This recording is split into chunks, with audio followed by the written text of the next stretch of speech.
Hi everyone, Isabel here from AgriWebb. Today I'm going to be showing you the steps of how to set up a feed plan with our new feed planner feature. So this allows you to set up recurring feeds and assign them to yourself or to your staff for simple feed records. We're going to start on the web app. This is where we need to set up our feed plan. So I'm just going to head down to the tasks section. And then here I have my feed planner option. So in here I can create my new plan by hitting the create plan button over on the right hand side. What I want to do is just start off with a name. So I'm doing some ewe feeding. My start dates, I'm going to start tomorrow. I want to repeat this every week, but it's up to you to decide if it's every few days, weeks, months, however you want to set up your feed plan. I'm also going to put when each feed is going to occur. So for me, I'm doing Monday, Wednesday, Friday feeds. At that point, you can either choose to put in an end date or the total events. So the total events will be how many times you want to feed them in total. For me, it makes more sense to just put in my end date, which will be the end of October. So it's just letting me know that this feed will be repeated every week on Monday, Wednesday, Friday, starting from tomorrow, Friday, October 11th, until Thursday, October 31. Now I can assign it to someone. So this is where I could assign it to a staff member that's going to be responsible for doing these feeds. Because it's just me on farm, I'm going to assign myself.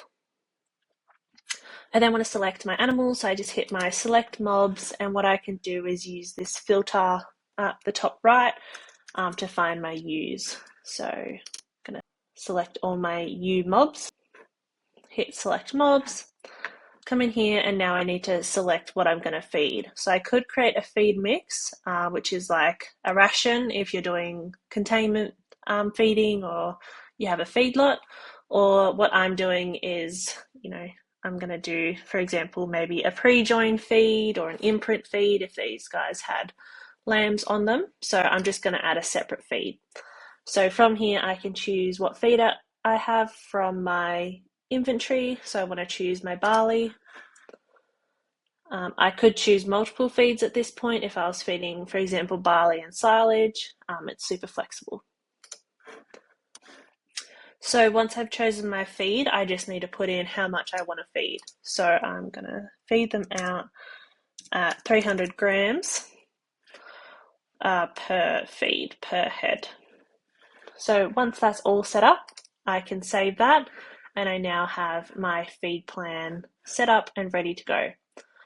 If I click on it, I can see what's being fed and when, which animals are part of the feed plan, and then every feed that's upcoming within this plan, so the scheduled feeds.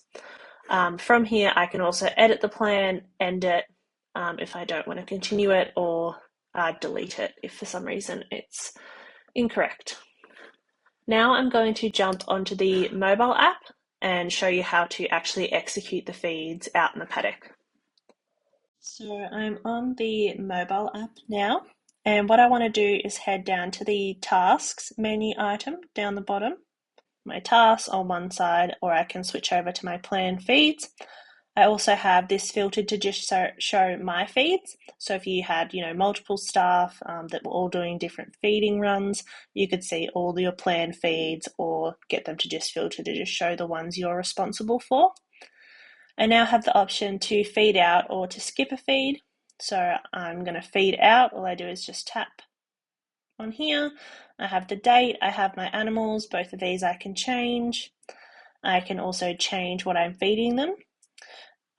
So what feed I'm actually giving them, but also how much I'm giving them. So I'm going to start out at 300 grams for this feeding plan, but I may find that I want to increase it towards the end, which I can just go in and put in that maybe I'm feeding them back up to 500 grams because, it didn't, they're not gaining as much as I want, for example. I'm going to put this back to 300. Now all I need to do if the data's, doesn't change, all you need to do is just hit save and your feed record's done. So if I go and have a look at my livestock in my mob list and mob of ewes, I can see in their history that I did the feed today of my barley, and if I tap on that, I can see total costs for that feed and how much I fed out.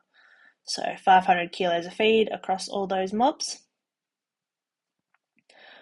As you can see, it was super simple to go in and complete those feeds. So what I can do again, the process is just head to tasks, tap on the feed and double check all the data and press save, and then all your feed records are done.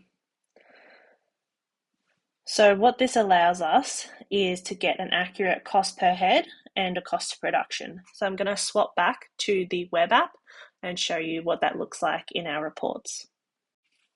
All right, so I'm back on the web app, and what I want to do is head to the reports section, and I want to first look at the feed record report. So if I click on this, this will show me all the feed records broken down in a report that I'm automatically recording. So every time you do a feed on the mobile app, once you sync, it'll come up and populate this report. So I can start to see like average kilos per head, the total price fed, but most importantly, what a lot of feedback we've got from customers is now we can start to get an accurate cost per head. So that's the last column in the report, and we can see a cost per head for each mob, as well as the total cost per head.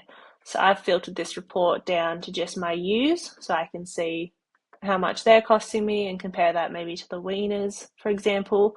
Or if you don't filter your report, you can just see what your sheep or cows are costing you, in total.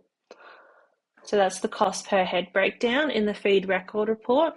What we can also do if we head back to reports is we have the livestock cost of production. So every record you're doing where there's a cost assigned to it, so whether that's purchases, crutching, feeds, treatments, etc., that'll all come into this cost of production report, and you can start to get a total cost of what your mobs are costing you, broken down by different age classes, for example. So again, that the feed records you're doing as part of your feed plan, every time you save one, the cost will automatically flow through to these reports. We hope that really helps you guys, recording your feeds accurately in AgriWebb using this feed planner and getting some more accurate cost of reductions. Thanks.